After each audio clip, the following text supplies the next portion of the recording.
Jadi seorang perempuan di Bandung menjadi korban penyekapan oleh seorang laki-laki yang mana dia ini adalah kekasihnya sendiri bernama Taufik Hidayat.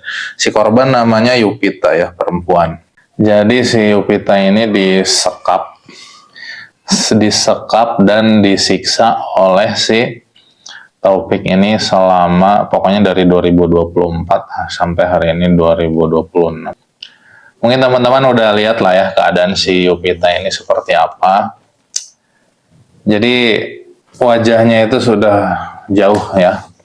Udah betul-betul keluarganya sendiri sampai gak mengenali. Bahkan suaranya juga coba.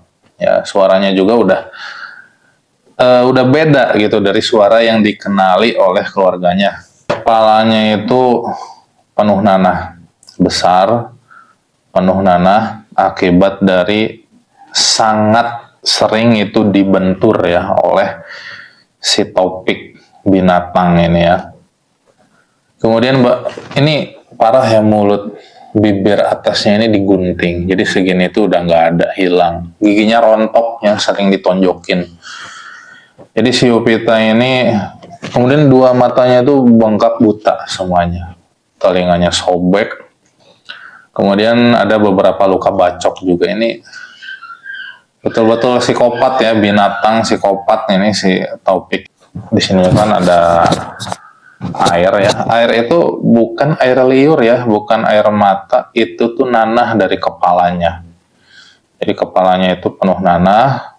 Kemudian yang mengerikan, yang paling mengerikannya itu penuh belatung.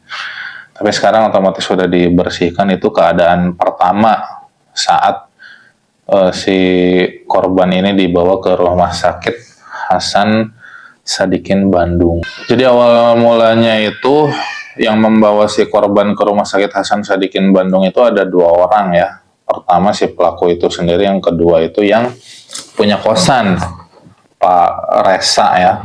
Dan pada saat itu si pelaku, si Topik ini ngakunya memang suaminya gitu. Dan si Pak Resa ini nggak tahu ya, pokoknya taunya ya kan kenapa pengakuan dari si pelaku itu, saya suaminya gitu.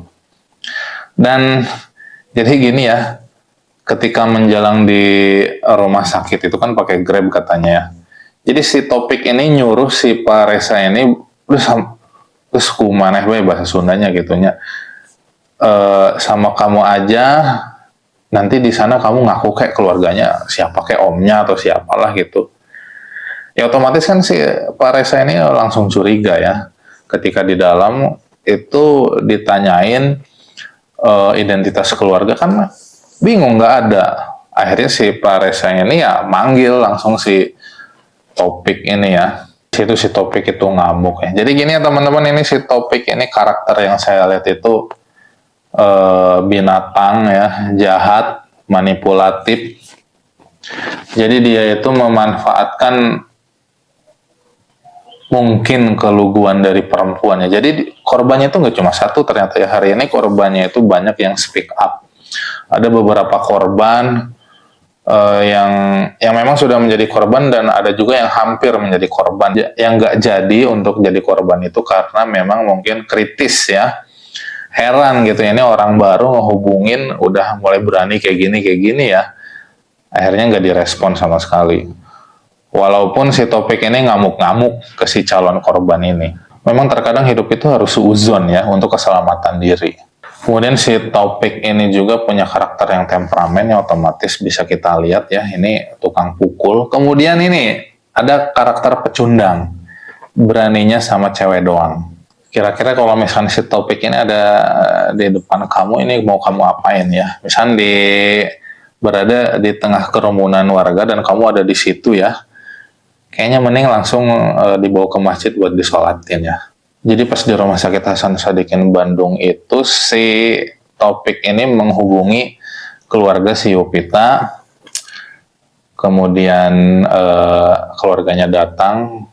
Jadi bapaknya waktu itu langsung nangis dan langsung tidak sadarkan diri, pingsan ya.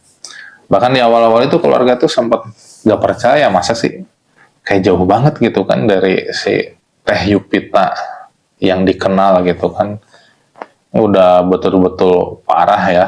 Jadi ini sebetulnya menjadi suatu pelajaran penting ya, khususnya untuk kalian para perempuan, budayakanlah suuzon ya, budayakanlah rasa curiga khususnya terhadap orang yang baru kalian kenal di medsos, ngajak ketemuan, apalagi kalau misalnya ketemuannya itu ngajaknya tuh di kosan ya. Ini soalnya saya beberapa kali ya di medsos gitu kan, misalnya di kampus-kampus gitu, ya cobalah seuzon gitu loh, curiga. Jauhi orang-orang yang kayak gini untuk keselamatan kamu. Ini si Yupita ini mengalami kekerasan fisik dan juga kekerasan seksual ya, mohon maaf ya. Karena katanya kalau misalkan tidak mau menuruti hasrat si Topik ini bakal disiksa habis-habisan. Kemudian kita juga sebagai masyarakat ya, kita juga harus peka sebetulnya ya.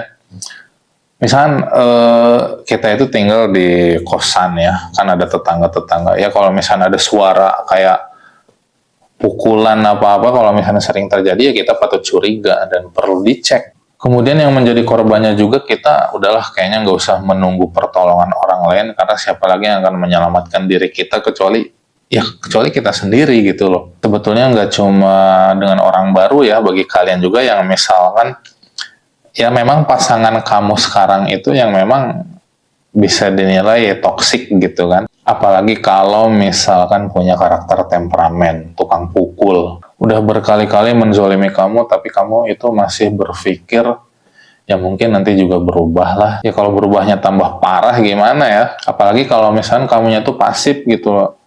Jadi salah satu karakter manusia itu apabila sudah menguasai sesuatu, kemudian korbannya itu tidak bereaksi apapun, maka hasrat untuk menguasainya itu pasti bakal lebih besar ya.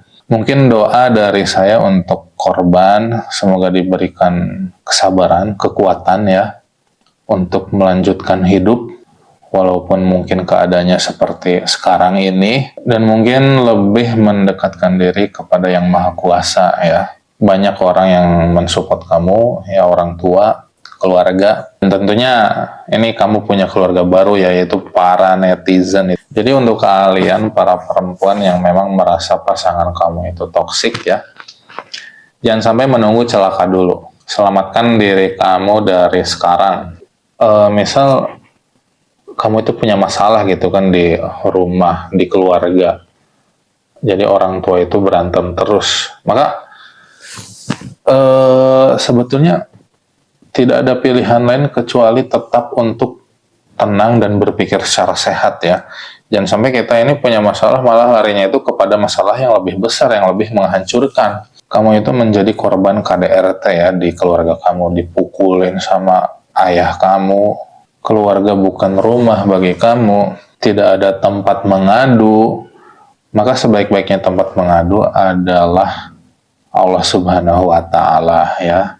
Kamu pergi ke masjid, kemudian kamu adukan semua permasalahan kamu. Bangun sepertiga akhir malam, kemudian kamu sholat tahajud dan adukan semua permasalahan kamu hanya kepadanya. Kita ini nggak bisa yang namanya berharap sama manusia, itu nggak bisa. Kalau sama Allah bisa.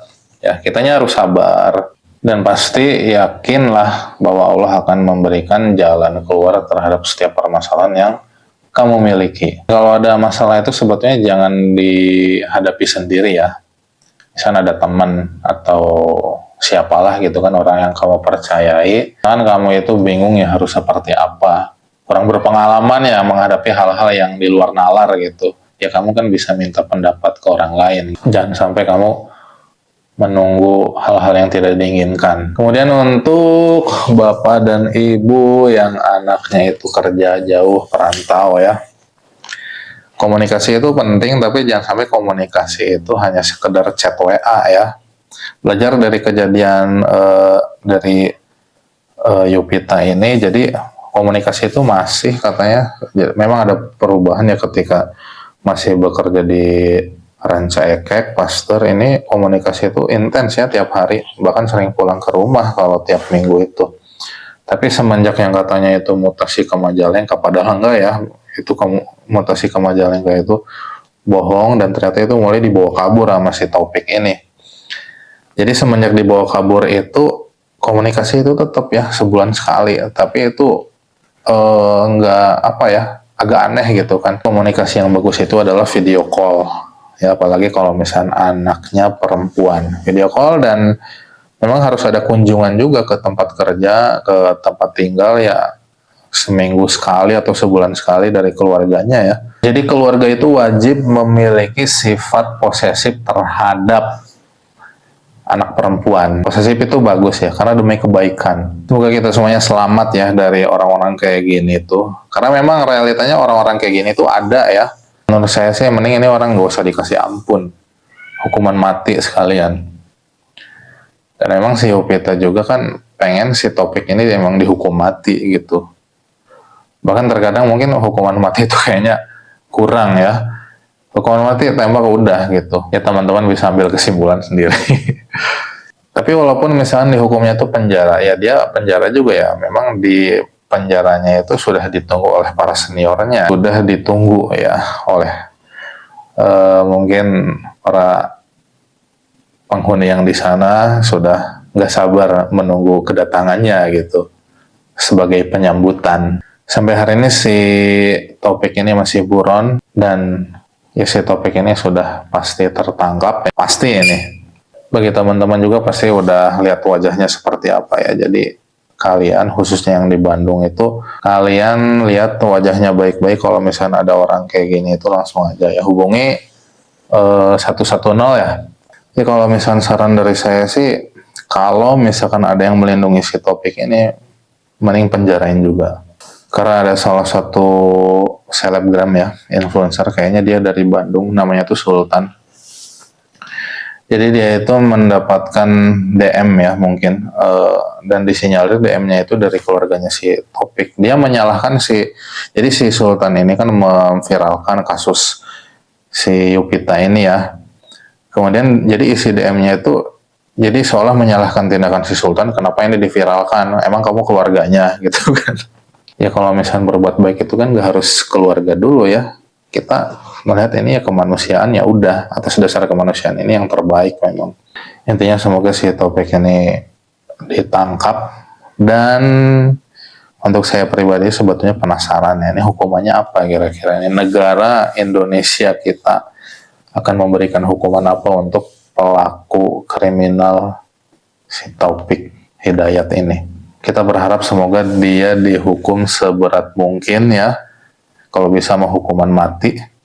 Karena sebagaimana yang kita lihat ya, ini penyekapan selama 3 tahun, hancur ya, masa depannya juga hancur, nggak bisa lihat, wajahnya rusak, dan mungkin hal seperti ini harus ditimpakan juga kepada si tersangka yang memang melakukan perbuatan itu.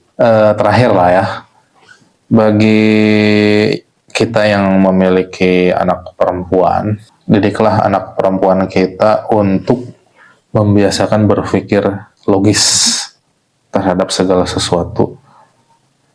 Karena hanya dengan berpikir logis, kita bisa menjadi selamat dari berbagai bahaya dan celaka. Karena seringkali kecelakaan itu datang ketika seseorang itu memang tidak bisa berpikir secara sehat, hanya mengandalkan emosi semata, hanya mengandalkan perasaan semata. Tapi kan saya perempuan, yang namanya celaka justru lebih rentan terhadap perempuan. Jadi mau gak mau harus berlatih untuk berpikir dengan akal sehat secara logis ya. Semoga kita semuanya selamat dari orang-orang ini. Untuk korban tetap semangat ya. Kamu masih punya keluarga yang sayang sama kamu. Mungkin itu aja dari saya. Semoga bermanfaat dan bisa diambil hikmahnya. Oke, terima kasih. Assalamualaikum warahmatullahi wabarakatuh.